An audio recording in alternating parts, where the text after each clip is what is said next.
Hey guys, Infidel1258 here. Today I want to share with you a clip from a recent live event. We talk first about where SPS is going in the short, medium, and long term. And then about 5-6 minutes in, we get into a broader conversation that I already started with proposals to remove some of the DEC or reduce the amount of DEC that's being created. The two topics are intertwined. Where SPS price is going to go and where it is has something to do where DEC is and where it's going. And so we spend about 30 minutes talking about SPS and how we could improve its price point through modifying DEC if we change the leaderboards, the reward payouts, or maybe even how card burning creates DEC. That's the conversation today. And I hope you'll thoughtfully consider what I'm saying here. I might not have all the answers. In fact, I think these are very rough ideas. But I really think that something needs to happen in this context and within this conversation, because I think it's so pivotal to how we are aiming at mass adoption, huge growth, crazy multipliers. That's not going to come unless SPS spikes radically. And I think there's a path to seeing SPS spike. Let's talk about that today. And if you want to be present with these live events, check out my YouTube membership page and consider signing up. You'll be invited to join these private live events. And before we go any further, I got to say shout out to SplinterCoach. SplinterCoach.com is an amazing website that will track your personalized battle history, meaning your data with how you win and lose in Splinterlands. For $5 a month, you can actually receive this data. And that's going to be actually entertaining because you actually spend time looking at and seeing how you succeed or lose. I find a lot of fun in it. And then also there's an opportunity because that tool is going to educate you and help you win more often or see why you're losing so often. Check it out, $5 a month, splintercoach.com. Let's get into the video. Really nice rewards this season for you. Yes, sir. When I get back from my vacation in July, I'm seriously going to be loading up an SPS. Yeah, it's at a juicy place. I mean, could it go lower? Yeah, I for forever I've thought a penny is possible. And now that we fell through 2, I don't really feel like, 1.4 cents was a bit of a floor in the sense before we did touch 1.4 cents and we bounced up over 2. And you might think now this is like super basic chart analysis that I've heard other people say. So I can't take this with a grain of salt, but I'm saying like we could trickle down to 1.4 and maybe we find support there and we come up from there, or maybe we punch through that and test new lows. That would mean, from what little I know about chart analysis, if we go through an old floor, it means we don't know where the floor is. And then it's like 1 cent would make some logical, intuitive sense because of it's like, it's just a round number. It's like a whole number. But you're kind of guessing when you're below your lowest lows, it's hard to say where that stops. And when you're above your highest highs, it's hard to say where that stops. None of that scares me though. I would definitely be a buyer at 1.6, 1.4, 1.2, 1, less than 1. I'm going to keep accumulating. And that might even be, who knows? Like, I think we've got what's the SPS bull case? How does the SPS appreciate? 1, there's a bull market in cryptocurrency, and Splinterlands benefits from that just general FOMO and excitement. 2, fundamental considerations start to take effect, like SPS stops being printed because it will one day stop being printed. I think it's about 5 years away, 4.5 or something, if I remember correctly. It was 6 years in total, and when it's done, unless we modify how it's created. So that will be a future that you can almost, I feel like, hold up as, okay, look, it's going to stop. And then as it stops, it has to appreciate, because there's not only does it stop, but there's actually a reduction in supply as we burn them. And then when will we burn them? So we're going to burn them when the flywheel really makes sense, which means when DEC is at peg. How do we get DEC to peg? That's the whole conversation of why I wanted to talk about those proposals and maybe adding to the removal of DEC, or removing some of the new creation of DEC. So I'm definitely bullish on SPS, even at its current prices, even at lower prices. And yeah. Paul says it'll be interesting to see if SPS staking will do anything to the price. Yes, I agree. When that actually is executed, I could imagine that having a positive. There's 2 lines of thinking with this, Paul. One is you could say that SPS staking will have a positive impact on price for SPS because it'll mean when we implement SPS staking, every account needs to have X SPS in order to maximize their returns and their rewards from playing. But we know that the SPS targets are soft in the sense that the more you have, the better you have, the better rewards you receive. And the less you have, you still will receive rewards. So some people might choose to not buy SPS or not significantly buy SPS and just be okay with whatever they receive. Others might buy more than they need, and it's hard to determine where the appetite for new acquisition of SPS, new purchase of SPS is going to be. I would say there'll be some buying pressure that comes out of that. You might argue that that would be enough to push SPS price up, especially as people feel how much rewards they're going to get. That's one argument that's bullish for SPS prices tipping upward, coming upward while we implement SPS staking. The other side of the coin that you should think about is that future, which is relatively soon, is that future like one of those moments where people say like, buy the rumor, sell the news? You could almost maybe articulate an argument for how SPS, that it should pump as it's more needed, could cause SPS to increase before it's needed. And then as the actual implementation of the SPS as a staking mechanism that dictates your rewards is actually being implemented and activated, maybe there's actually a recognition in that moment that there's a certain audience that's just accumulating it to watch that rise and then liquidate on the back of that rise. Do you see my point? And you almost have to think through which is more likely. I don't know. I'm not sure where I land. For me, I don't want to care about the short-term waves, let's say. I'm trying to focus on the long-term game, but just since you mentioned it, I thought I'd raise those thoughts. Good stuff, guys. Great conversation. Man, there's different angles I want to go into now. I want to almost carry forward with a little bit more of the SPS stuff, but you know what? Let's carry forward with the SPS conversation in the context of the proposals that I was mentioning in my previous video around the DEC, because I'd love to hear your guys' thoughts, and I want to read some of the comments that people left on, where is it? This video. I go, 2 new DEC proposals. And I said, in this video, I want to talk about 2 proposals I've thought up that might greatly reduce the DEC in Splinterlands, which could help drive SPS prices higher and attract new players to our amazing blockchain-based video game. And I talk about 2 proposals in that video. If you haven't seen it, check it out. I think I'm proposing interesting things that could actually help. And I want to hear what the comments have to say about it. I want to hear what you guys have to say about it. Quickly, in summary, the 2 were this: that we have a good amount of DEC, a pretty significant amount of DEC that's being printed every season on the leaderboard. Those rewards are not inconsequential. They are in the millions, and across the year, those end of season leaderboard rewards are in the hundreds of millions. And so that's a substantial new creation of DEC. It would be optimal if we recognize the importance of getting DEC to peg so that SPS is burned for DEC. It would be optimal if we continue to create mechanisms that reduce the creation of new DEC or increase the deletion of existing DEC. And one thing would be changing how the leaderboards are paid out. I've heard different people suggest different things. We have Chaos Legion packs available that we set aside for chests. Maybe we implement something like that. My proposal was looking at, we talked about how guild power is coming, and it's going to be this, I think it's already here. I was looking at my guild the other day and I saw the buildings in it. It looks like it's already acknowledging my guild power. I've got 806,000 guild power. This is your guild power balance used to level up guild buildings. You can get GP by exchanging an equal amount of dark energy crystals or DEC or DCB.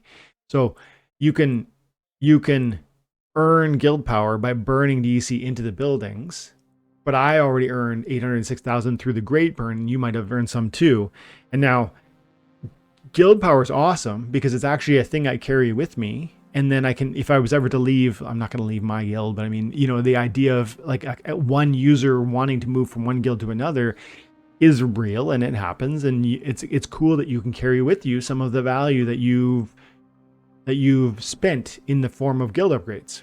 You can donate it to the guild, or you can carry it with you, as I understand. And I think that's important because it makes your account more valuable. It makes you more desirable to every guild. And I think from that perspective, I like guild power as a reward. And maybe it could be a thing that is replacing the DEC payouts on the leaderboard. Now, I know that would be in some sense a demotion to the leaderboard payouts, because DEC is a liquid currency that can be spent on cards or guild upgrades or a lot of different things, packs, etc. I want to take that seriously. I want to see if there's comments around that, because I suspect people are really, if there's real criticism over this idea, I think it comes out of a place of, hey man, we want DEC, we want a meaningful reward, and GP we don't think is a meaningful reward. But part of my answer is already going to be, I want to preface in here and just say right now, my response to that criticism would be something like, I hear you, but man, GP is more important than I think some people think, because the guild buildings are important because they turn around how much more reward you get by playing the game. And you should be in a guild. I know there's lots of people who aren't and they don't want to be, and they'll say things like they hate merits and they hate, you know, they don't care about guild rewards. But man, you get more. There's just so much out of these buildings, plus new buildings are coming that are going to introduce even better benefits. So I think being in a guild and building those relationships now is super important. Plus, and therefore I think guild power is going to be really important. And just, man, the soulbound reward cards creating those summoners that allow gladiators to play in rank experience or tournament experience, that is so important now that you're in a guild, so that you get merits, so you can buy gladiator packs, so that you can get gladiators with which to, I guess, increase the effectiveness of those summoners. So I feel as though this is where the game is inviting players to go. You need to get deeper and deeper into the experience of Splinterlands, and guilds are definitely a part of it, a big part of it, and a growing part of it. And then it's like, so could guild power be a meaningful and consequential contribution to a leaderboard, you know, reward? I think so. You know, I want to see what you guys think. I want to read some of the comments. That was one of the proposals. And the second quick proposal, which I'll spend less time talking about, was simply that what if when we burn cards, instead of getting DEC for the burn, we actually got guild power? Or maybe DECB at least, which is this connected to your account, can be used for burnings, but can't be used, you know, in the marketplace or whatever. Maybe it would be a proposal that would require a change of how that cards are even working. And in some sense, there might be criticism too around that, because look, my cards are my cards, and I've always known I could burn them if I wanted for liquid currency. You can't take that away from me. But let's be honest, those burn values are so low. If you're burning a card for its burn value, you aren't, holy man, you're taking a big loss, even on the cheapest cards in the market. Even on the most the most common reward cards are about half the burn value as they are sell value. And so I can't believe that most people are truly looking at burn value as like, hey man, let me keep my burn value. So let's read the comments, and I'm going to read what you guys have to say too. I don't know if people are for it or against it. I haven't looked at these yet. We have, let's see, 1, 2, 3, 4, 5, 6, 7 or 8 comments. Let's see what they say. Play to earn gaming. I'm not sure if forcing someone to join a guild is a good idea. See, this is one thing I kind of expected. People don't want to be in guilds sometimes. I get that. Oops. I do. He's right. I don't want to force people to join guilds. But at the same time, it is part of what Splinterlands is.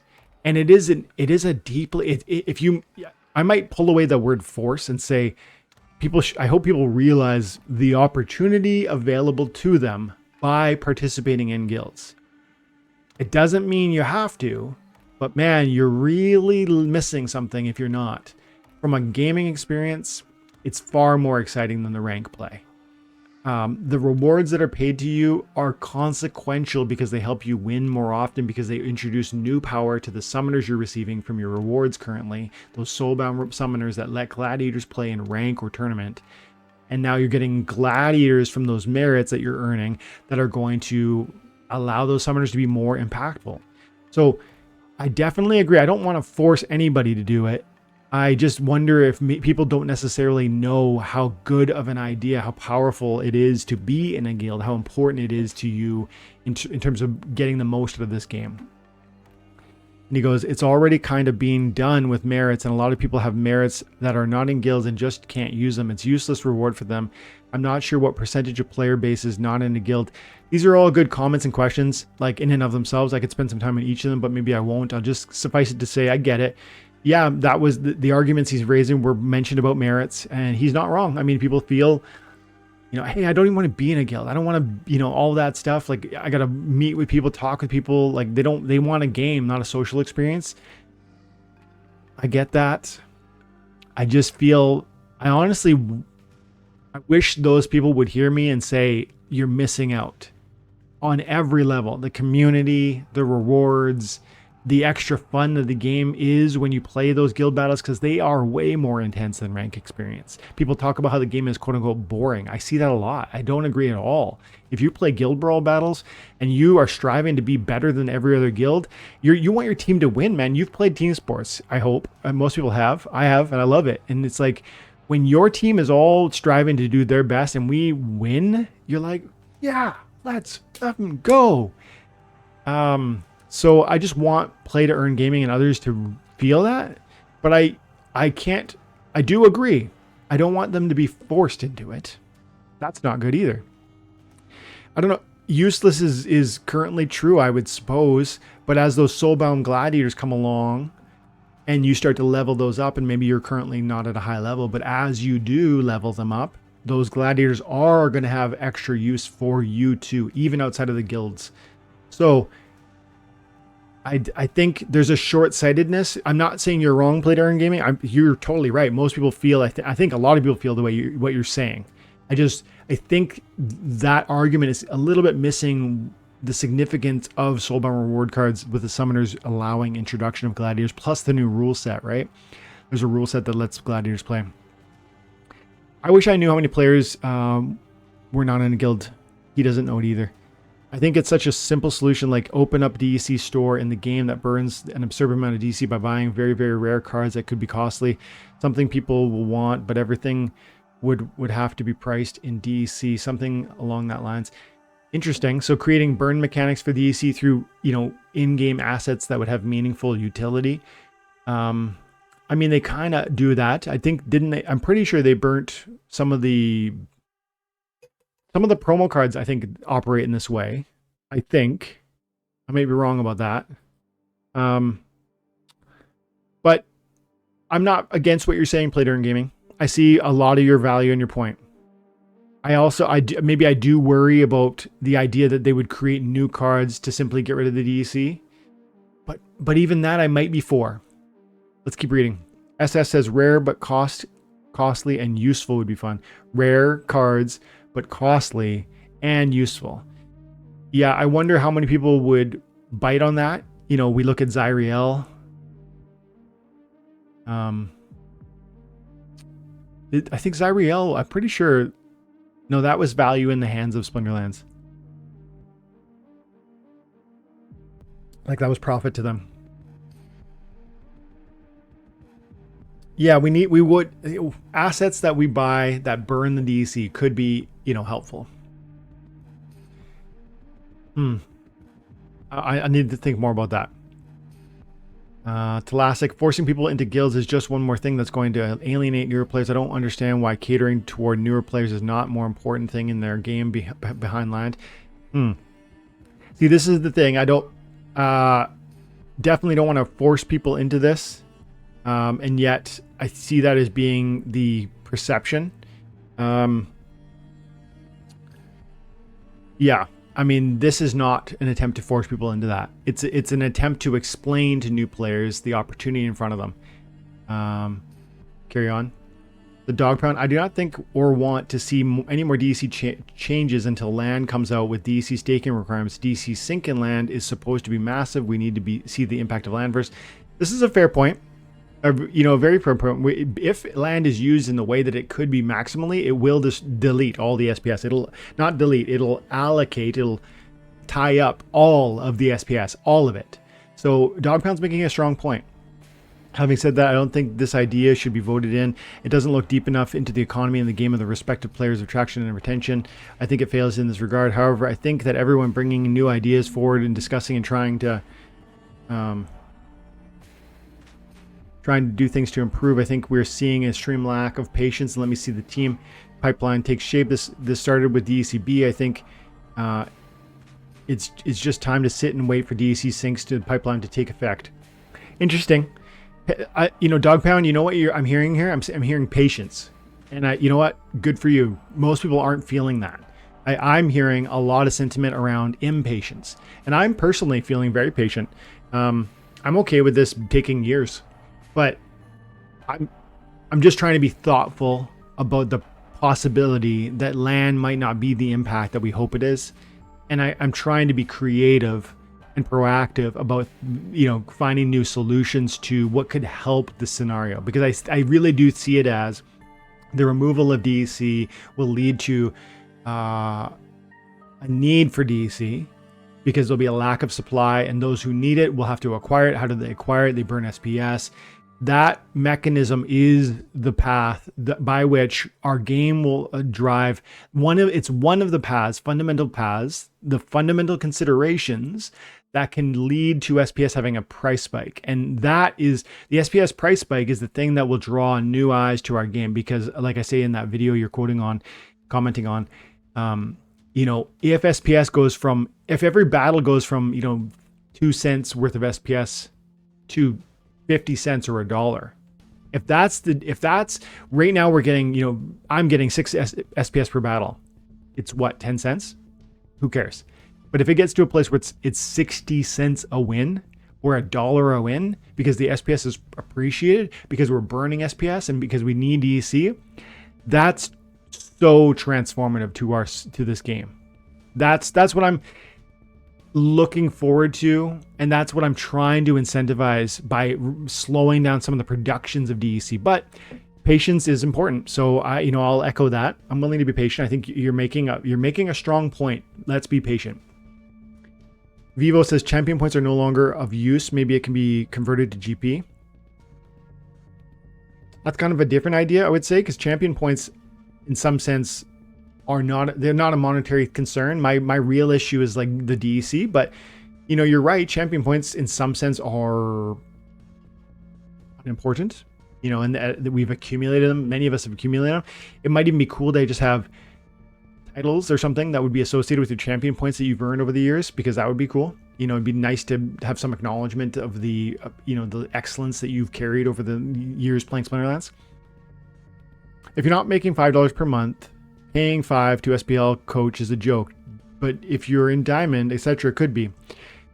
That's interesting. Okay, so different conversation. I'll be brief on this one because it's not on topic. But reveal, I would argue that the experience with Splinterlands is both the financial opportunity, because when you say if you're not making $5 a month with SPS with Splinterlands, I would argue that many people are earning way more than $5 and they don't yet know it.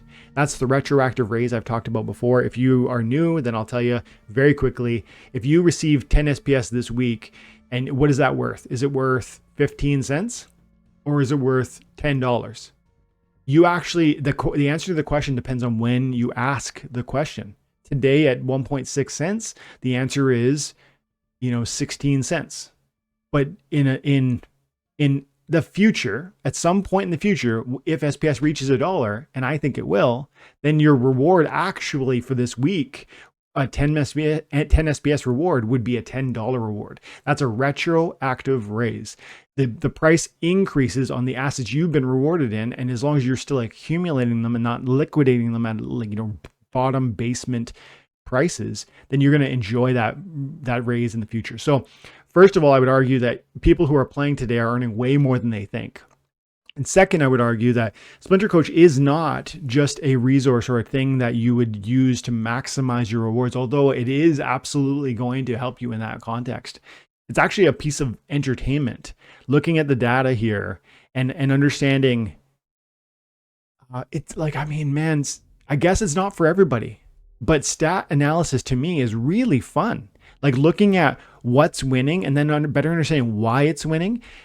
It's almost like if you like Splinterlands, really, if you like the game mechanic of Splinterlands, both the coaching experience as well as the general manager experience, I would argue SplinterCoach is for you, even if you're at the lower league levels, even if your rewards are less than $5 a month, even if they're, seem inconsequential because of those two reasons. One, I think your rewards are more meaningful than you believe. But that's across a long time horizon because of that retroactive raise. And then two, because I think out of SplinterCoach is not just a tool that will help you earn more. Yes, it is that, but it's actually also just a piece of entertainment that's going to help you have fun analyzing what you're already doing. So I just disagree. But thanks for the comment though. Quickly, two other comments. Oscu, I'm going to finish with you, buddy. Paulo goes, I strongly disagree with guild points for leaderboard. Okay. If we remove all sorts of rewards for only soulbound, guild points, soulbound cards, etc., then the game is no longer an attractive to most of us. Yeah, I see this angle, this concern. I won't read it all inside the game. So it's not play to earn at some point, is I think what he's saying.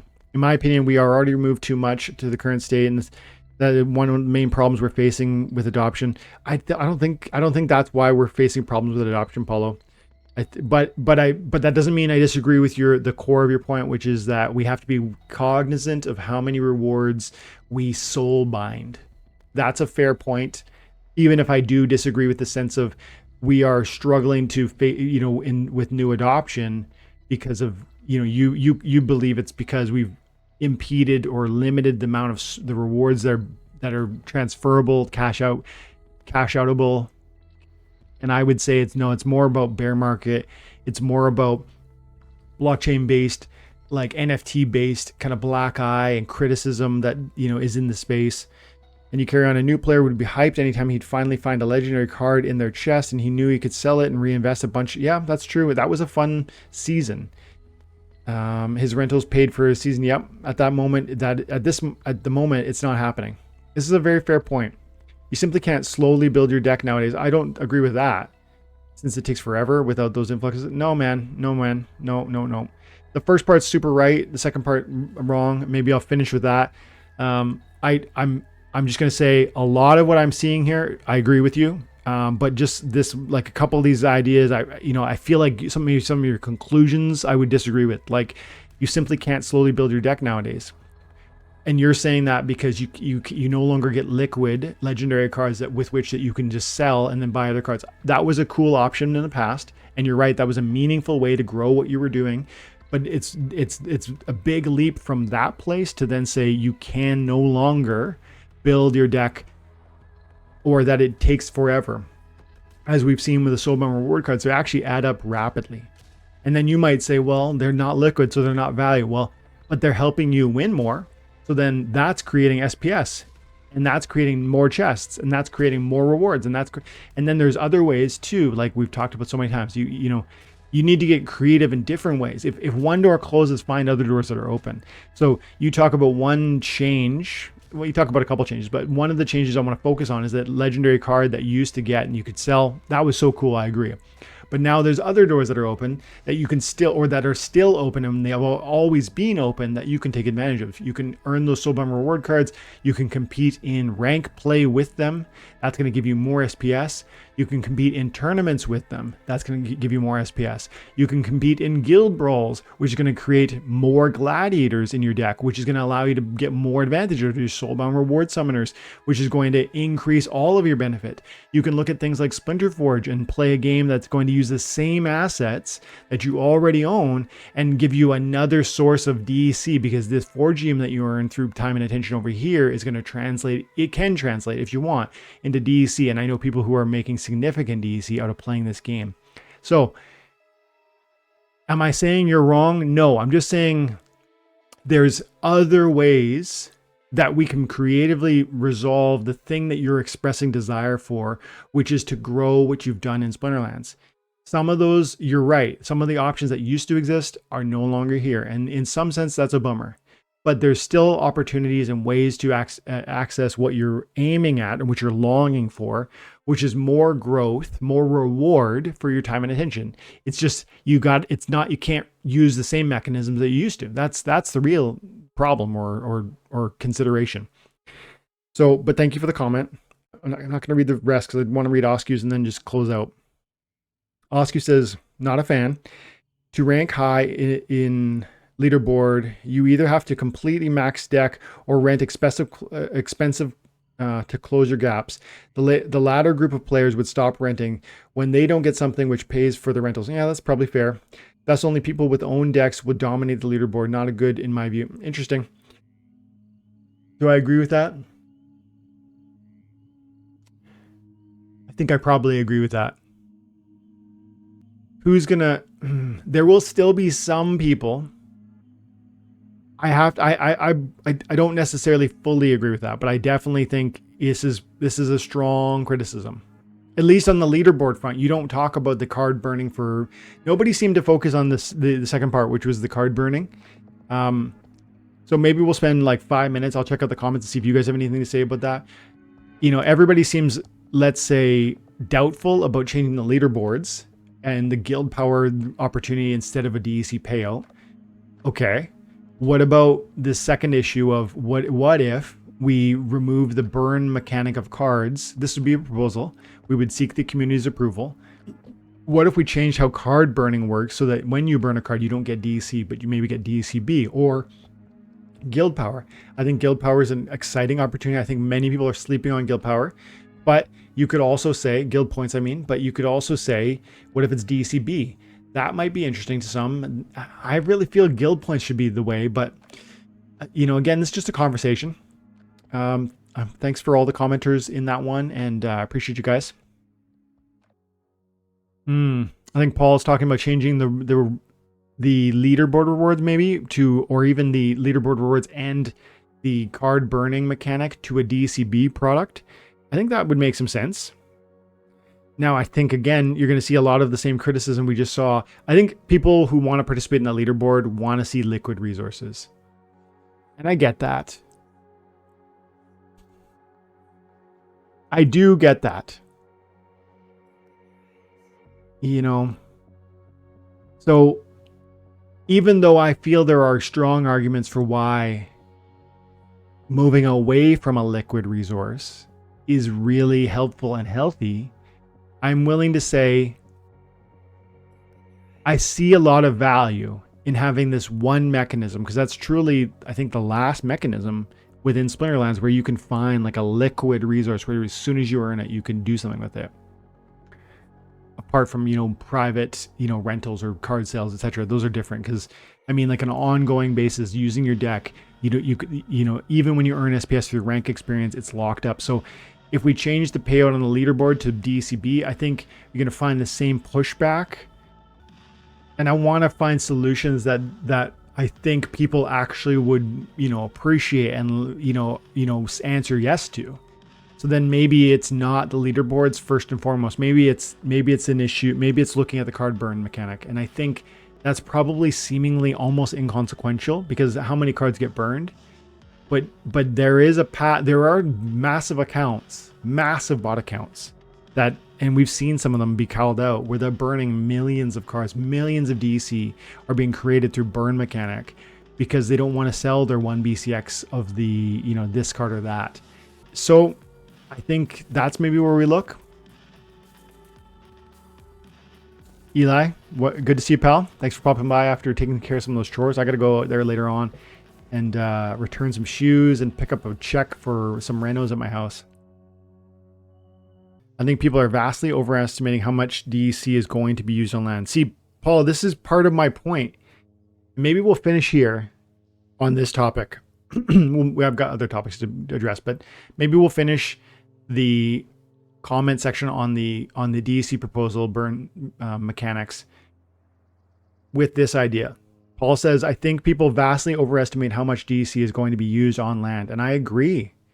And it's not that I think land's going to fail or that it's not going to be successful or that it's, not going to eat up a bunch of DEC. I think it actually will eat up a bunch of DEC, but we have something like 4.5. I want to get the numbers right. 4.5 billion DEC available, something like that. 4.5, maybe 5, and that's across liquidity pools as well as all the wallets, something like that. And if land used the maximum amount of DEC on every plot, it would eat more than that. But the thing is, let's be truthful. It's not gonna. Why would it not? Well, for one thing, no, that's it literally is too much. So we go 150,000 plots times 50,000 DEC, and you're talking 100,000, 7.5 billion. That's literally, there's not that much DEC in existence. So the reason, one point is that there's not even that much, and therefore I can't really imagine people burning SPS at this moment to desperately start the land now. Like, I just don't buy that. Second of all, some amount of land plots that exist are going to be AFK, away from computer, meaning like the guy who's operating them or owns them is not paying attention right now. Maybe they bought them for long-term investment. They don't really care about the micromanagement of it. Maybe they've, moved on from Splinterlands and forgot about their land ownership. Maybe they died. There's a lot of reasons to that. Bitcoin, there's something like 17, 18 million Bitcoin they've created so far. And like something like 1 or 2 or 3 million have never moved or haven't moved in like forever. The Nakamoto wallet, it's got like over 1 million Bitcoin on there, and it's never moved one of them once. And so my point is, like, there are a certain amount of resources in the land that will simply not be activated, or there are other plots that will be activated, but they will be minimally activated and resourced. So you can put in 5 cards or 6 cards or whatever, and they can be high levels, and that will garner you a really substantial reward. Or you can put in really trivial cards and get some sort of minimal return, and there will be a mathematical consideration that players will make, owners will make. They'll say to themselves, I could go out and buy high level cards and max out my land plot and resource it with 50,000 DEC, and that would produce X return for me. Or I could put whatever cards I've got, and those might be minimal or trivial or low level or whatever, and the appropriate amount of DEC tied to those cards, and that will produce Y, and Y will be less than X. But maybe the cost, when you consider the cost that it takes to buy the cards or to put the DEC into the plot of land, some people will make the decision that whatever they've got is good enough, and they won't bite on the full investment that land theoretically requires. I think at minimum, you've got some plots of land, 10%, that'll never be activated. I don't know, 5%, 1%, I don't know, some amount, it's true, will never be activated. And then some will be activated, but minimally. Is that 10%, 20%, 50%? I don't know. How many are truly going to be fully activated, properly resourced, in a substantial way that really affects the supply of cards and then affects the supply of DC? I don't know. 10%, 20% of land, 50%, I don't know. But if you start to look at 50,000 DEC per plot of land, and you recognize there's 150,000 plots of land, and if we said something, let's imagine half of the land, so we'll cut this in half. Does half of the land fully resource itself? If it did, we're talking 3.7 billion DC that's going to be allocated in land. I don't really buy that. Let's talk like another half. This is something like 1/4 of all the plots of land being fully resourced with the DC. We're talking almost 2 billion. That would be great. This is in the neighborhood of reasonable probability in my mind. I don't really think we'll get that big, but it could be that big. I think we probably have to divide again. I think this is probably what we're looking at. Something like this, in that 1 billion range of DEC being allocated into the land, cards being allocated into the land to support those plots of land, and then a lot of people just putting whatever they've already got, just to see what they're able to get something out of it, being okay with the diminished returns because they don't want to invest new value to increase the return. Do you see what I mean?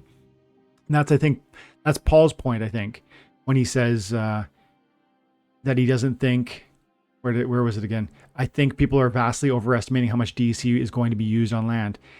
I agree. And I'm like, so with that in mind, that's why these comments from new proposals are just being like this proactive conversation to see, is there ways we can be creative to think through a reduction in the DEC that's already coming into the game through these mechanisms, which we enjoy, I guess. I do want rewards for players. I want leaderboard rewards that are meaningful.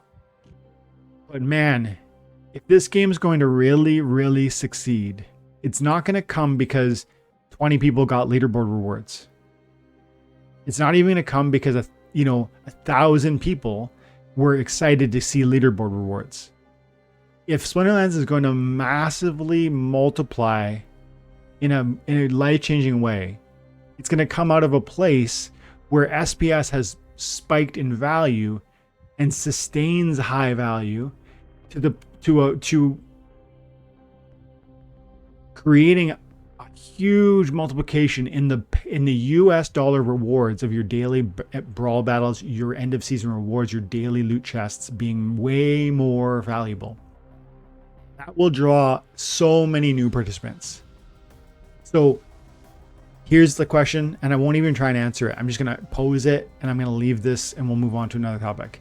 My question is it conceivable whether we could create a scenario and a framework that would drive SPS to a place of constant high value? I'm talking 50 cents, a dollar more at some point in the future. Is it possible? Some of us are going to say no. Some of us are going to say yes. I'm trying to speculate and think about and theorize and proactively seek a way that we can continue to build a system that will one day do that, with a bullish, excited view that if we get there, the game will blow up. It'll blow up because we'll be talking online about how many rewards we're getting. Daily rewards, $10, $20. Season chest, $100, $500. US, I'm not that SPS. I showed you, what did I get? I got like on that end of season chest, I might have got 800 SPS. What if that was $800? Look, I got 888. Look, I love that. That's my anniversary, 888. I got 888 SPS from those end of season rewards. What if that was $888? That's what I'm talking about trying to create. And I think we can be proactive about getting us there, but we might need to be willing to, change some of the things we like so that we end up in a better place that we love. I'll leave it there.